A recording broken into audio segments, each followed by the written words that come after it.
Selamat berjumpa kembali dalam layanan audio Sahabat Seperjalanan. Hari ini adalah hari Minggu, 12 Maret 2023. Tema renungan dan saat teduh kita dengan judul Kebodohan Orang Pandai. Kebodohan orang pandai. Firman Tuhan terambil dalam Lukas pasal 10 ayat yang ke-21. Pada waktu itu juga bergembiralah Yesus dalam Roh Kudus dan berkata, "Aku bersyukur kepadamu Bapa, Tuhan langit dan bumi, karena semuanya itu telah engkau sembunyikan bagi orang bijak dan orang pandai, tetapi engkau nyatakan kepada orang kecil. Ya Bapa, itulah yang berkenan kepadamu." Mari kita berdoa. Bapa yang di dalam surga, kami ingin menjadi orang-orang yang berhikmat, hikmat yang berasal dari Allah, bukan menjadi orang pandai tapi tidak berhikmat, bukan menjadi orang kaya tetapi tidak berhikmat, bukan menjadi orang yang berkedudukan tetapi tidak berhikmat. Dalam nama Tuhan Yesus kami berdoa, amin. Shalom sahabat seperjalanan yang dikasihi Tuhan. Sebuah tema kebodohan orang pandai, seakan-akan ini adalah permainan kata. Namun sewaktu kita melihat pada bagian firman Tuhan yang kita baca tadi, Lukas 10 ayat 21, pada waktu itu juga bergembiralah Yesus dan Roh Kudus berkata, "Aku bersyukur kepadamu Bapa, Tuhan langit dan bumi, karena semuanya itu engkau sembunyikan bagi orang bijak dan orang pandai, tetapi engkau nyatakan kepada orang kecil." Tafsiran yang sesungguhnya terjemahan daripada ayat ini bukan karena Allah menyembunyikan, tetapi sesungguhnya karena manusia menutup diri untuk segala sesuatu yang berasal dari Allah. Manusia menutup diri.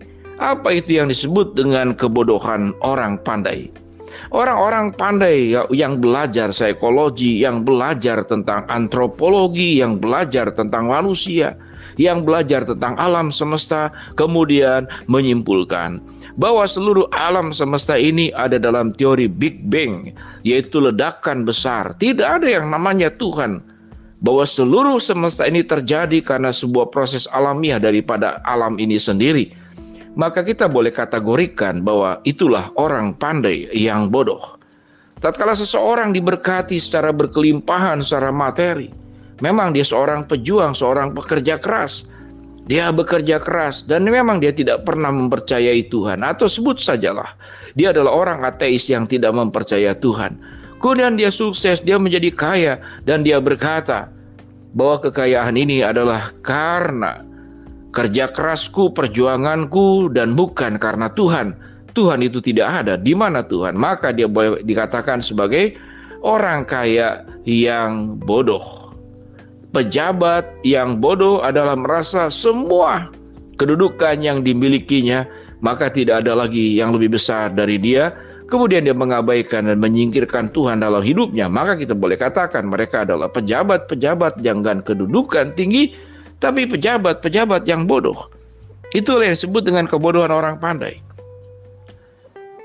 Sahabat seperjalanan yang dikasihi Tuhan, sewaktu kita coba belajar dalam kehidupan kita, berapa banyak orang yang sewaktu dia memang pandai, memang dia punya kemampuan, memang dia punya keahlian, namun tatkala karakter kesombongan itu menyelimat dalam dirinya, karakter keangkuhan menyelimuti dan masuk ke dalam dirinya, dan dia kemudian merasa pada satu posisi tidak ada yang lebih besar, tidak ada yang lebih kaya, tidak ada yang lebih hebat, tidak ada yang lebih berkedudukan daripada saya.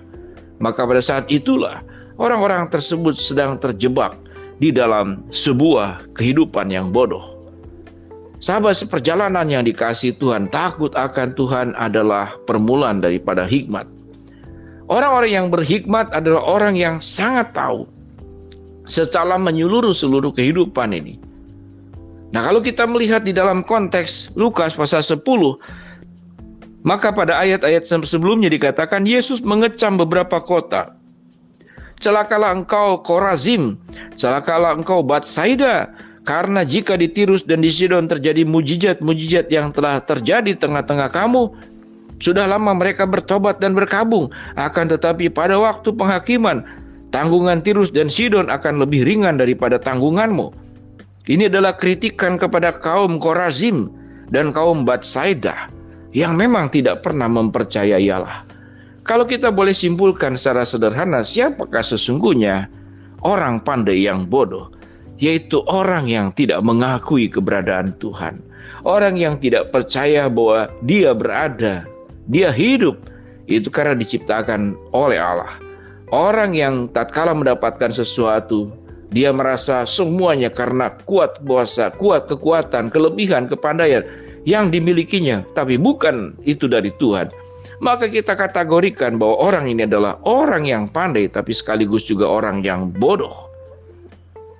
Sahabat seperjalanan, menjadi orang percaya ada sebuah perjuangan yang besar, adalah bagaimana kita bisa bertumbuh dan semakin baik di dalam karakter. Pencapaian-pencapaian yang kita miliki, baik pencapaian secara finansial, pencapaian secara jabatan, secara pengaruh, secara popularitas, secara kepandaian.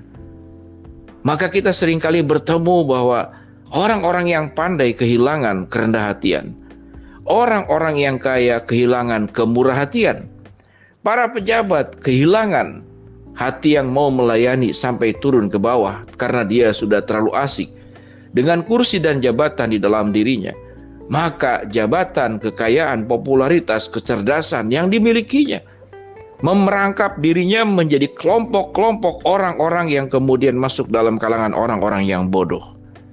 Sahabat seperjalanan, kalau kita menyadari bahwa hidup kita itu adalah seperti angin yang berlalu. Hidup kita adalah seperti matahari yang terbit dan tidak hanya 12 jam kemudian matahari tenggelam atau tidak lewat 1 hari di daerah-daerah belahan bumi tertentu. Dan kalau kita sadar bahwa setiap kita sehebat apapun, pada akhirnya kita akan meninggal dan dimakan oleh cacing-cacing dan belatung. Tatkala orang memiliki sebuah kesadaran hidupku tidak akan jadi siapa-siapa dan hidupku bukan apa-apa tanpa kebaikan dan kemurahan Tuhan, tatkala kita tidak mempercayai semuanya itu, maka kita sudah masuk dalam kalangan orang-orang yang bodoh.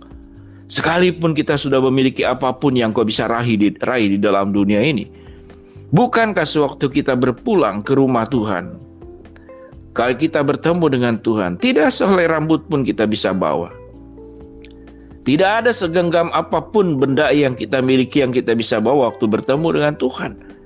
Sewaktu kesadaran ini disadari dengan sedalam-dalamnya dan sesungguh-sungguhnya, ya Tuhan, aku itu bukan siapa-siapa dan aku itu bukan apa-apa. Jadikan aku, ya Tuhan, orang yang berhikmat. Orang yang berhikmat tahu dengan jelas bahwa dirinya bodoh, dirinya bukan apa-apa, dan dirinya bukan siapa-siapa. Segala yang dimiliki pada dasarnya itu bersumber dari Allah, oleh Allah.